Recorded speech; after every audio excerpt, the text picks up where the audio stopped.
Hey everybody, this is Emily Josephine and it's garden update time. This week I wanted to show you a couple of surprises that we had.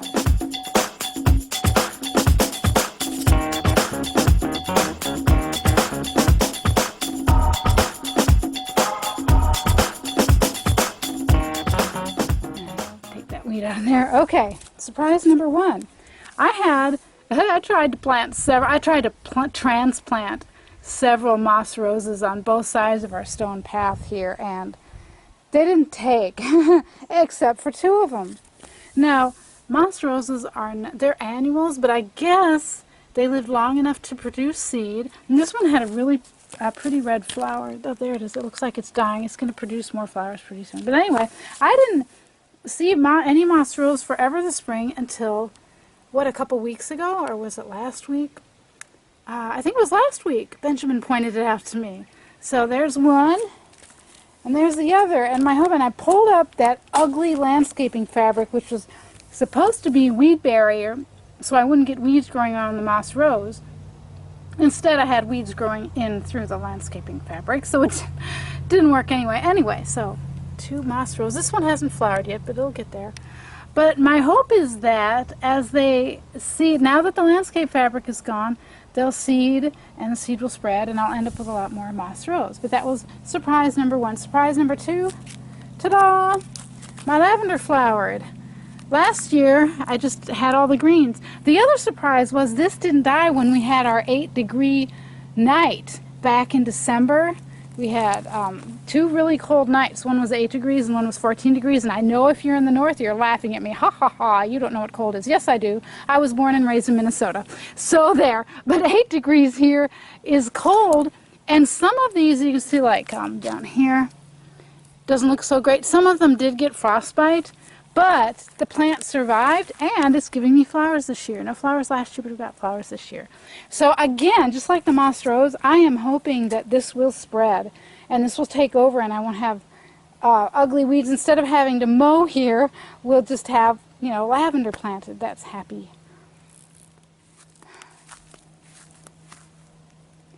Here's surprise number 3. This is a wild grape. We did not plant this. You notice it's outside the garden. But the surprise is it actually had grapes on it. I have to find them. There weren't very many. It's only its second year. Look at teeny tiny. See that? Teeny tiny grapes growing. And they're actually more. They're just buried. Can't find them. But it does have a couple of bunches of grapes. So it'll be interesting to see what wild grapes taste like. I am going to try to keep this watered somewhat. Not as much as the domesticated grapes. So, these grapes might dry up and fall off, but it was a pleasant surprise to see this actually is bearing fruit. We're going to have to create some sort of trellis, but, that won't be too hard. You see it's already crawling over the grass.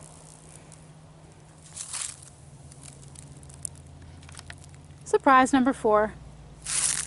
A tomato. There's our driveway. There's the garden, where tomatoes are supposed to grow, right? This is a volunteer. When I get rotten tomatoes, bad tomatoes, I throw them across the driveway over here. And one of the seeds actually germinated.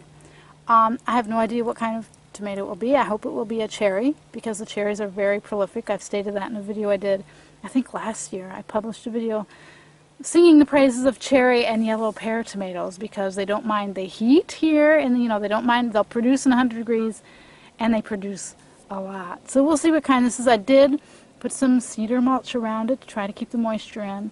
I'll water it a little bit.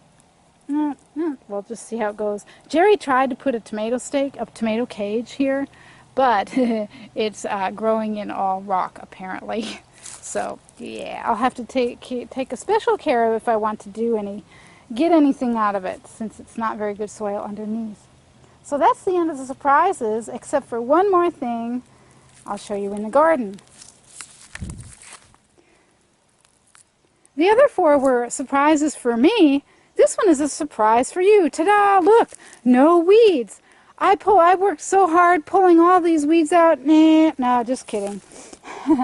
Actually, what happened is you'll see that I haven't. This is the only place where the weeds have been taken care of. Look at all this around. Yeah, they're even worse than in my last video, my last garden update. Weeds everywhere.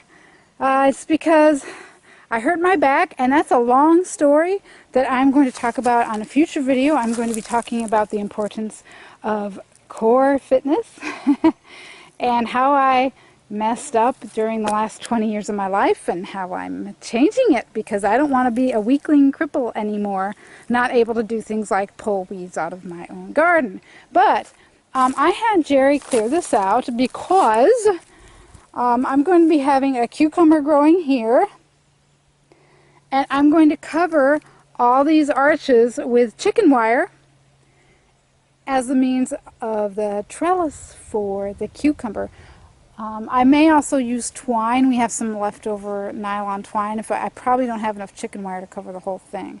And I don't want to just go out and buy more chicken wire. So we'll see what happens. But yeah, it's all ready now. So I wanted to clear this all out so the cucumber would just grow there nice and wouldn't try to hook on to all the weeds underneath. So there you go. That's about it. That's all I'm going to say right now, I think, about the garden, except look at this. My strawberries. We had such a mild winter, in the late winter. The strawberries are putting off a second crop. Is that crazy or what? So, but you know, I guess the mice will have them. I'm not expecting things to get any nicer in here as far as mold and things, but anyway, we're going to be doing something totally different, like I said, about for the strawberries, and it's going to be something different.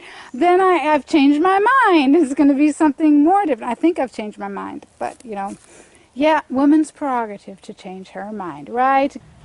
So how I'm going to solve the growing strawberries problem and not have rodents and mold get at them all, as well as slugs and anything else, that's going to be a surprise for y'all. So stay tuned, subscribe if you have not yet. And thanks a lot for watching. Feel free to share this video with your garden aficionado friends. And let's look at that here. Let me zoom on. This is a really pretty, the purple flowers over there. Spiderworts, the tall purple ones. I don't know what these short purple ones are called, the ones with the little blossoms. But these over here, these are spiderwort. Actually, this is a tropical spiderwort. This needs to be dug up. This is a nuisance. It's like a pest in the garden because they root. And this is, I think, called Virginia spiderwort. And it's just a pretty thing to have in your garden. Don't even have to plant them. They just go crazy. Anyway, I'll be quiet now. I'll see you for the next video.